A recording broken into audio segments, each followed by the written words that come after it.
Bismillahirrahmanirrahim. Assalamualaikum warahmatullahi wabarakatuh.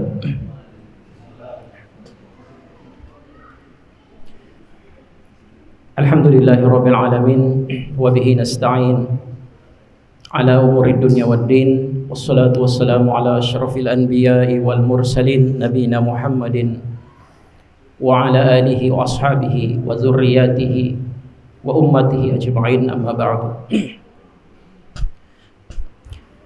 Rabbi shrah li sadri wa yassir li amri wahlul 'uqdatam min lisani yafqahu qawli.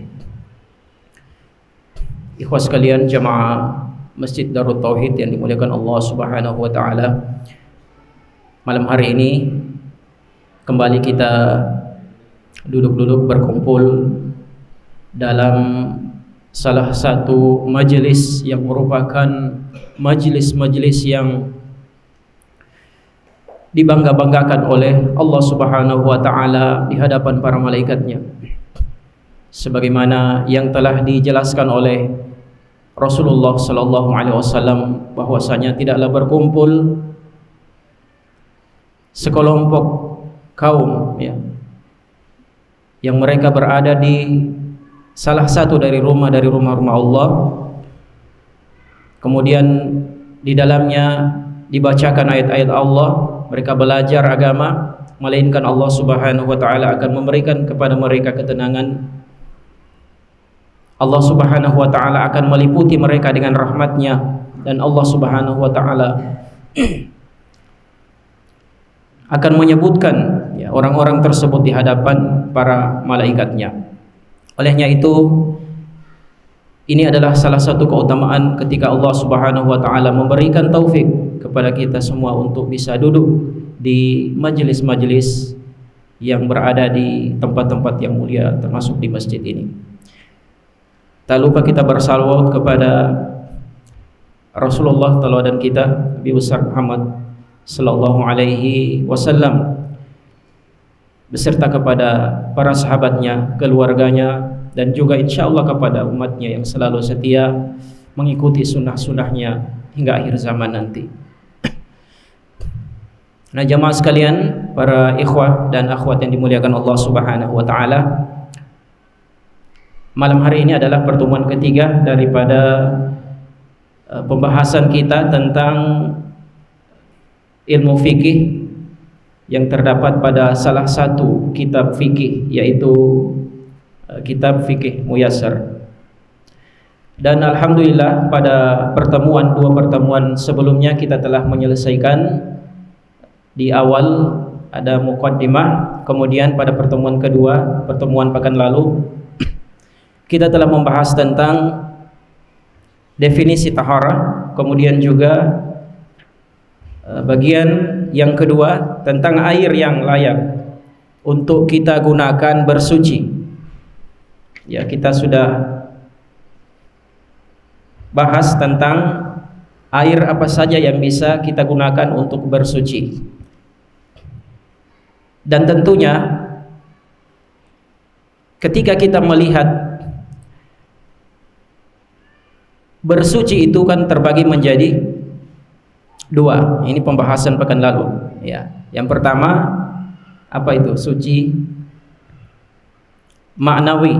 Ya, maknawi. Jadi ketika kita bersuci, dikatakan suci bukan hanya bersuci dari najis, bukan hanya bersuci dari kotoran saja atau dari hadas, tapi juga ada yang dinamakan dengan at-taharatu ma'nawi, ya, suci hati kita. Dari apa? Dari penyakit-penyakit hati, ya. Yang terbesar adalah dosa kesyirikan kepada Allah. Karena tidak mungkin kita bisa diterima ibadah kita, diterima sholat kita, tapi dalam prakteknya walaupun itu kita anggap sebagai suatu hal yang kecil, misalnya salah satunya adalah riya. Bagaimana kita bisa beribadah dengan baik dengan hati yang riya? Ya, kita bangga dengan ibadah kita. Nah, maka thaharah ma'nawi ini adalah hal yang paling penting untuk kita perhatikan sebelum kita mempraktekkan taharah secara hissi atau secara badaniyah kita. Nah, jemaah sekalian yang dimuliakan Allah Subhanahu wa taala, pembahasan berikut adalah bagian kedua dari kitab ini, yaitu tentang air apa saja yang layak untuk digunakan tohara. Oh, saya kira ini sudah selesai kita bahas juga ya. Ya, ini pembahasannya sudah selesai. Berarti kita sudah masuk pada bagian ketiga, yaitu air yang bercampur dengan najis ya. Ini bagian yang ketiga. Al-mas'alatu tsalitsah, al-ma'u idza khalatahu najasah. Air, apakah kita bisa gunakan untuk bersuci ketika dia sudah bercampur dengan najis? Ya. Kata Syekh, al-ma'u idza khalatathu najasatu faghayyarat ahadu awsafihi tsalatsa. Ya. Air itu ketika dia bercampur dengan najis ya, lalu berubah air tersebut, berubah salah satu dari 3 sifat yang ada pada air itu. Apa saja? Apa saja yang berubah? Rihuhu, baunya. Kemudian ta'muhu, rasanya. Lalu launuhu, warnanya. Jadi bau, rasa, warna. Fahuwa najisun bil ijma'i la yajuzu istimalihi. Maka air yang demikian ini dianggap sebagai najis, tidak bisa dipakai bersuci. Ini sudah kesepakatan dari para ulama. Fala yarfa'ul hadath wala yazilul khabas. Dia tidak bisa mengangkat hadas dan tidak bisa juga menghilangkan najis. Iya.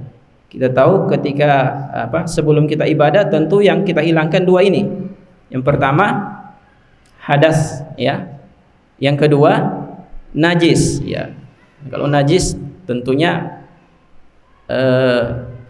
bendanya itu ya, atau najisnya, baik itu pada pakaian atau pada badan kita atau juga pada tempat kita sholat ya, ini harus dihilangkan dulu ya. Maka air yang sudah bercampur dengan benda, yang benda itu sendiri adalah najis, ketika air itu berubah salah satu sifatnya, baik itu apa tadi? Rasanya, baunya, rasanya dan warnanya, maka para ulama bersepakat bahwa air itu tidak bisa digunakan untuk bersuci ya. Fala yarfa'ul hadath wala yazilu al khabas. Tidak bisa mengangkat hadas dan tidak juga menghilangkan najis. Sawa'un kana kathiran au qalilan. Ya, sama saja, mau dia banyak, mau dia sedikit. Kalau sudah berubah, maka dianggap najis. Ya, seperti itu ya penjelasan Syekh di kitab ini. Amma in khalatathu an-najasata wa lam taghayyar ahadu awsafihi fa in kana katsiran lam yunjas wa tahsulut taharatu bihi. Nah, ini lagi penjelasan berikut. Adapun kalau dia bercampur dengan najis ya, kalau air ini sudah bercampur dengan najis lalu tidak berubah salah satu dari 3 sifat air tadi itu ya. Ya. Dan apabila wa in kana qalilan ya, fa in kana katsiran lam yanjis wa tahsulu taharatu bihi ya, ketika dia jumlah air itu banyak ya, bercampur dengan najis, maka dia ya, fa in kana katsiran lam yanjis, kalau dia banyak maka dia tidak dianggap najis. Wa tahsulut taharatu bihi, dan bisa digunakan untuk bersuci kalau dia banyak. Wa amma in kana qalilan fayanjis. Kalau sedikit maka dia berarti najis. Kalau banyak tidak najis. Kalau sedikit berarti najis. Ya, mau najisnya banyak, mau sedikit. Ya. Wala tahsulut taharatu bihi. Ya, kalau sedikit tidak bisa dipakai bersuci. Ya, airnya sedikit.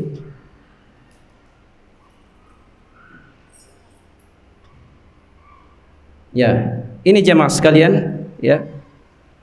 Maka timbul pertanyaan, kira-kira apa standarisasinya air itu dikatakan banyak atau sedikit? Ya. Kira-kira apa? Ya.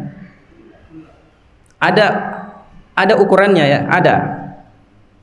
Ya, jadi para ulama kita ya dengan teliti itu mereka sudah menjelaskan ya ukuran air itu ketika dikatakan banyak dengan sedikit, yang mana bisa kita gunakan untuk bersuci, yang mana tidak ketika bercampur dengan najis. Dijelaskan oleh Syekh pada kitab ini, wa haddul ma'u katsirun ma balagha kullatain. Ya, batas daripada air itu dikatakan banyak ketika dia sudah mencapai jumlah dua kullah.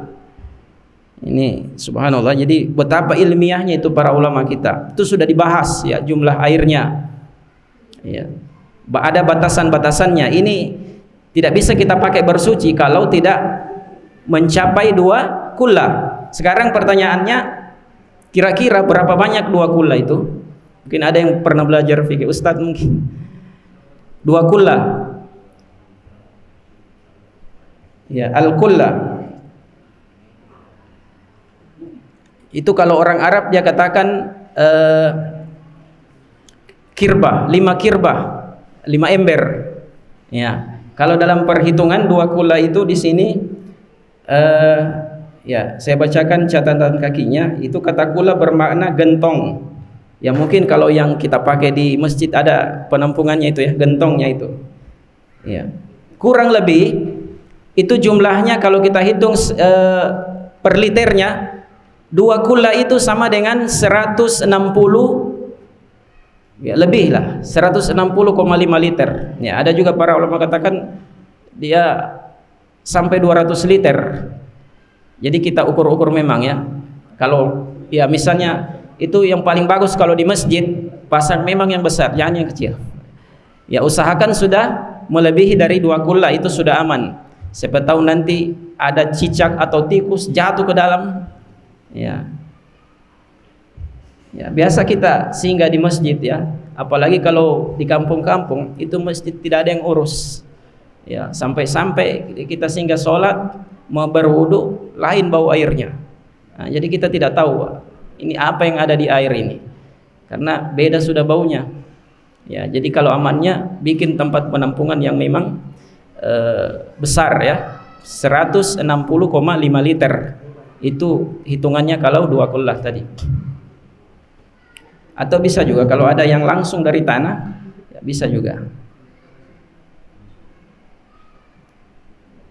Ya, jadi jumlah dari 2 kullah itu adalah apa? Yang dimaksud dengan air yang dikatakan air banyak itu adalah 2 kullah tadi, atau lebih dari 2 kullah.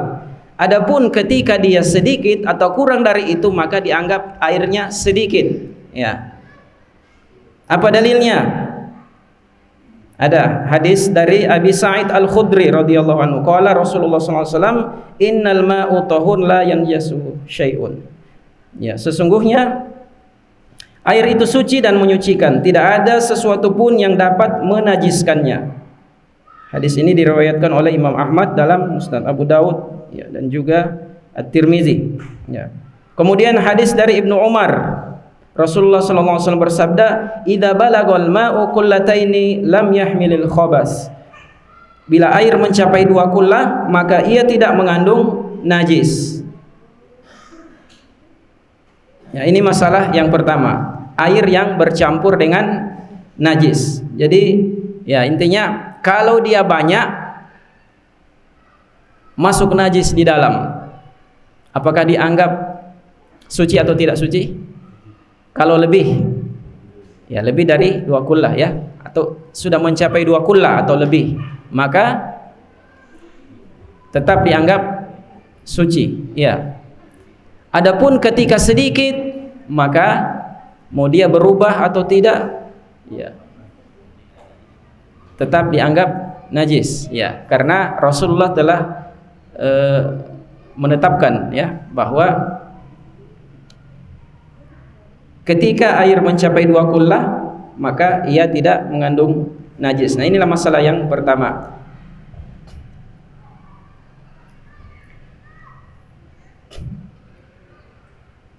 Ya. Kemudian pada bagian yang keempat, ya, di sini al-ma'u idza khalatahu tahirun. Air yang bercampur dengan benda yang suci. Ya, ini lain lagi, ya. Kalau tadi najis, sekarang bagaimana keadaan air ketika dia bercampur dengan benda yang suci? Al-ma'u idza khalatathu madatu tahiratu ka awraqil asyjari aw as-subun wal ashnan aw sidir ghairi dzalik aw ghairi dzalik minal mawadi tahirah wa lam yaglibu dzalikal mukhalatu alaihi. Jadi air yang bercampur dengan benda-benda suci, ya, seperti biasanya sumur, ya. Itu sumur kalau ada pohon di sekitarnya, jatuh-jatuh dia punya daun, masuk ke sumur tadi. Ya. Itu daun-daun. Dia masuk najis tidak? Tidak, ya. Ya, daun atau sabun. Ya, atau al-ushnan, al-ushnan. Ya, di sini disebutkan al-ushnan. Nah, sejenis tumbuhan dia. Dia sejenis tumbuhan. Saya tahu, mungkin hanya di Arab dia, karena tidak ada di sini bahasa Indonesianya. Ya, al-ushnan. Lumut, ya. Iya. Ya, di terjemahnya juga tidak ada.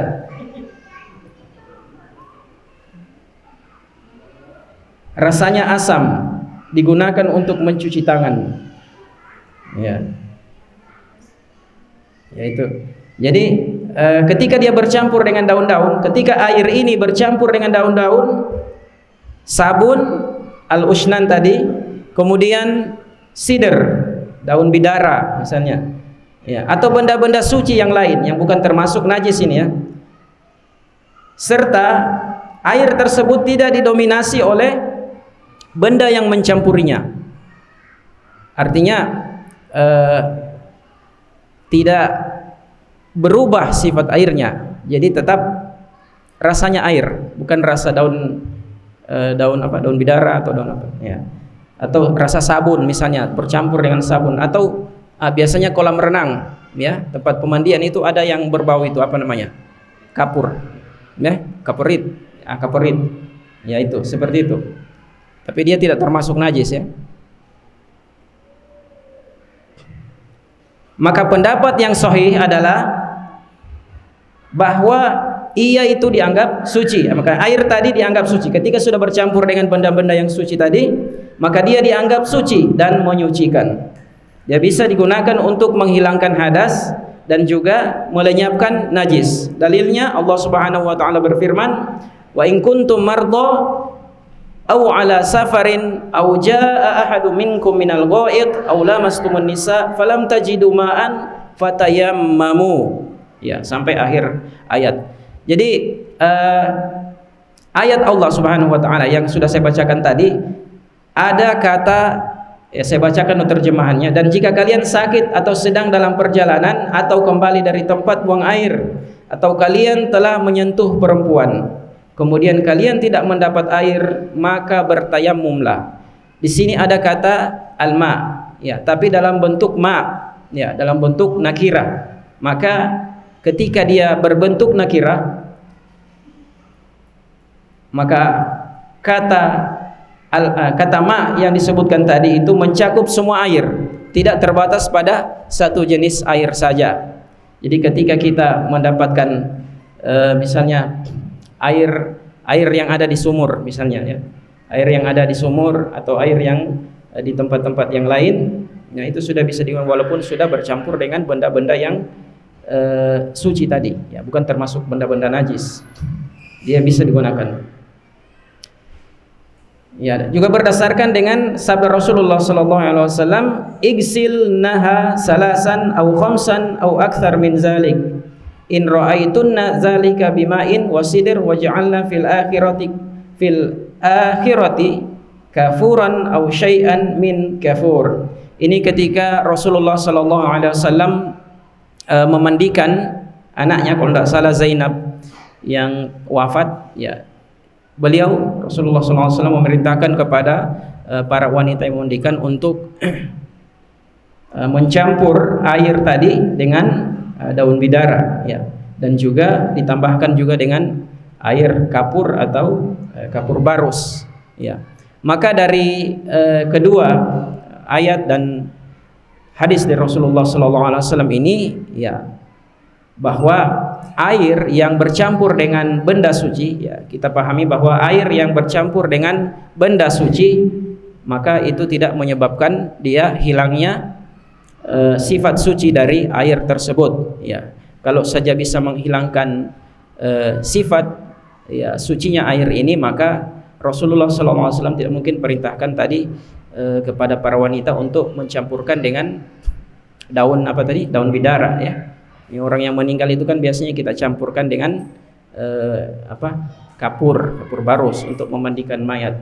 Itu digunakan untuk memandikan, ya. Bagaimana kalau mandi kembang? Ya, enggak apa-apa, ya. Asal mandi kembangnya jangan, ya, digunakan untuk hal-hal yang lain, ya. Harus tengah malam, lain cerita lagi kalau begitu, ya.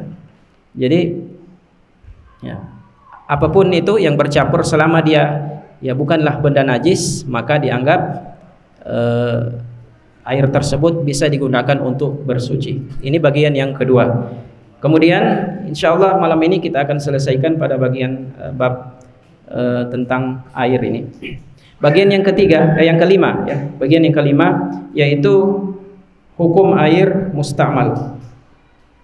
Ya, hukmul ma'ul musta'mal fit taharatu. Jadi hukum air musta'mal fit taharah. Yang bagaimana air musta'mal ini? Ada yang tahu? Yang sudah dipakai, ya? Ya. Sepurang dipakai. Atau yang keciprat itu, ya? Apa namanya? Percik. Keciprat, percik. Ya. Iya. Iya.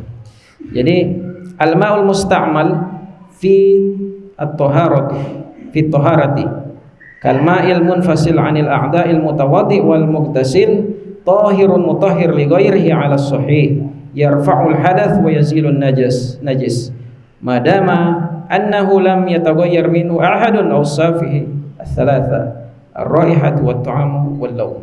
Nah, untuk air musta'mal ini, ya, ini air yang sudah digunakan untuk bersuci, ya. Seperti air yang terjatuh pada saat kita berwudu, ya, dari anggota badan pada saat kita wudu atau kita mandi junub, ya, bukan mandi biasa, mandi junub. Bisa juga mandi biasa mungkin, ya. Tapi ini konteksnya yang sudah kita pakai untuk bersuci, baik itu wudu atau mandi junub, ya.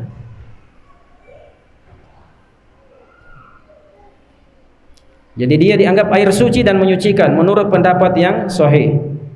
Ia dapat menghilangkan hadas dan melenyapkan najis selama salah satu sifat dari tiga sifatnya tidak berubah, baik itu bau, rasa atau warnanya, ya. Masalah tentang air musta'mal ini sebenarnya ada khilaf juga para ulama, yang umumnya itu kita tahu ada dua pendapat, ya. Dikenal dari kalangan Syafi'iyah, ya, Imam Syafi'i, yaitu menganggap bahwa air musta'mal itu sudah tidak bisa kita pakai, ya. Bahkan, ya, maka dulu saya pernah di pesantren itu tidak boleh sama sekali, ya. Biasanya ada loyang kasih air, tidak boleh yang sudah kita berwudu terus ada cipratan yang masuk ke situ, itu sudah dianggap tidak suci, ya. Namun pendapat ini dinilai lemah, ya. Yang insya Allah yang pendapat yang kuat itu adalah bahwa air yang sudah digunakan untuk bersuci atau disebut juga air musta'mal tadi itu masih dianggap suci. Ya, apa dalilnya? Anna Nabiy sallallahu alaihi wasallam idza tawaddaa kadu yaqtatiluna ala wudu'ihi. Bahwa Nabi sallallahu alaihi wasallam apabila dia berwudu, beliau sallallahu alaihi wasallam berwudu, maka para sahabat hampir bertikai, ya, sampai mau berkelahi. Untuk apa? Berebutan air wudunya Nabi. Ya, bahkan ada yang menadah, ya, diambil ulang itu air wudunya. Ya. Begitupun ketika Rasulullah sallallahu alaihi wasallam sakit. Ya, dia berwudu, itu salah satu sahabat, ya, Jabir, disebutkan itu sahabat Jabir radhiyallahu anhu, itu menuangkan air tadi. Rasulullah berwudu, kemudian dia mengambil itu airnya, ya, ketika beliau sakit. Ya. Maka dari dua riwayat ini atau dari hadis ini, ya, dianggap bahwa seandainya air musta'mal ini dianggap najis, ya, niscaya beliau tentu tidak akan memperbolehkan untuk melakukan hal itu, ya, bagi para sahabat. Ya, di sini ada juga berdasarkan tindakan dari Nabi, para sahabat beliau dan para istri beliau yang biasa berwudu dari bejana kayu dan bejana minum. Kita tahu dahulu di zaman Rasulullah itu ada bejana, memang ada bejana atau tempat air, ya. Hanya saja yang susah didapat itu dia punya untuk menimba air itu, apa itu namanya? Ya, tidak semua orang punya yang seperti itu. Jadi mereka caranya untuk mandi diambil, ya. Bahkan, ya, dalam satu riwayat Rasulullah itu biasanya mandi bersama dengan istrinya, ya, Aisyah, mandi bersama. Artinya ketika mereka mandi bersama, tentu pasti ada cipratan air tadi yang dipakai mandi kembali ke situ. Ya. Dan kalau itu dianggap sebagai najis, tentu tidak bisa lagi dipakai. Tapi ini mereka berdua yang menggunakan, ya. Rasulullah pakai mandi dan Aisyah juga menggunakannya. Digunakan untuk mandi, ya. Ya, jadi tindakan seperti ini tidak selamat dari kemungkinan jatuhnya, ya. Seperti sebagian dari percikan air yang digunakan tadi, baik itu wudu, baik itu untuk mandi, ya. Dia pasti akan kembali ke bejana tadi. Ya. Jadi, ya, di sini ada sabda Rasulullah SAW, innal mu'min la yanjus. Sesungguhnya seorang mukmin itu tidak najis. Ya, bagaimana mungkin air yang kita gunakan tadi sebagai berwudu misalnya, ya, terus ada cipratannya masuk ke situ. Kalau dianggap najis, ya, seorang mukmin dianggap najis, tentu pasti tidak bisa lagi digunakan airnya itu. Tapi Rasulullah katakan bahwa orang beriman itu tidak najis. Ya, makanya ini adalah dalil dari sucinya air musta'mal atau air yang sudah dipakai untuk bersuci tadi, sekalipun dalam pendapat dari mazhab Syafi'iyah itu dianggap tidak boleh, air musta'mal itu tidak boleh lagi digunakan. Tapi ya, hal ini adalah merupakan ikhtilaf dari para ulama kita yang kita tidak boleh juga saling menyalahkan, ya. Kalaupun mereka mengambil pandangan dari Imam Syafi'i tadi bahwa menganggap itu tidak boleh lagi digunakan, ya, silahkan, ya, masalah perbedaan pendapat. Namun penulis atau syekh yang menjelaskan di buku ini itu menganggap bahwa yang sahih itu adalah air musta'mal masih bisa digunakan untuk bersuci dan sifatnya tetap suci dan menyucikan. Wallahu taala a'lam. Jemaah sekalian yang dimuliakan Allah Subhanahu wa taala, kita lanjut lagi pada bagian yang keenam adalah air sisa. Ya, di sini disebut dengan as-su'ru atau air sisa dari manusia dan hewan ternak. Ini juga biasa kita dapatkan, ya. Kalau ada yang biasanya pelihara kucing di rumahnya, tuh ada biasanya dia suka minum di situ. Ya. Apakah ini bisa? Ya, kadang kita ragu nanti masih bisa tidak, ini sudah ada kucing tadi minum. Ya. Sementara kucing ini hewan yang tidak boleh dimakan, ya. Ya. Ya, dikatakan di sini ada as-su'ru. As-su'ru, ya. As-su'ru itu adalah air dari sisa maka manusia dan hewan ternak, baik itu dia makan atau dia minum, ya. Air dimakan, diminum, ya. Maka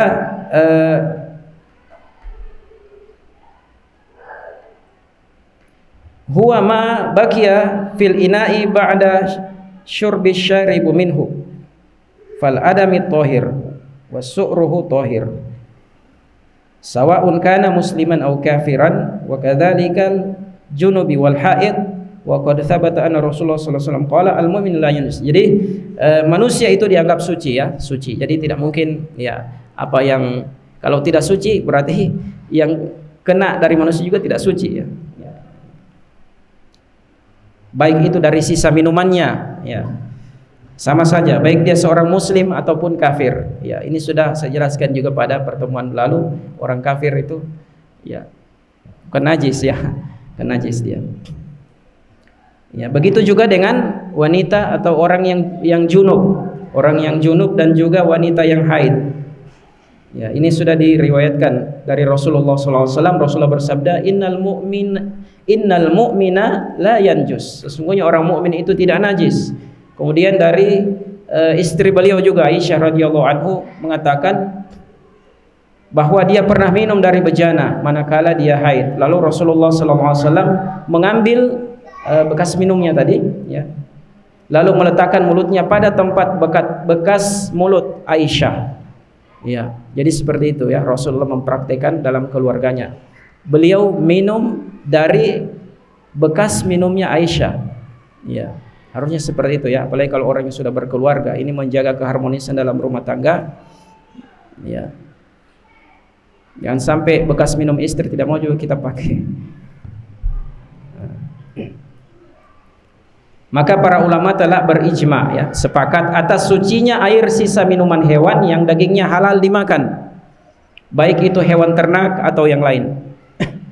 Misalnya ya yang seperti tadi, ada air bekas minum ya, minum hewan. Di rumah kita pelihara kucing ya, itu dia biasa minum. Nah, air yang seperti ini masih bisa tidak kita pakai? Ya, masih bisa ya, masih bisa.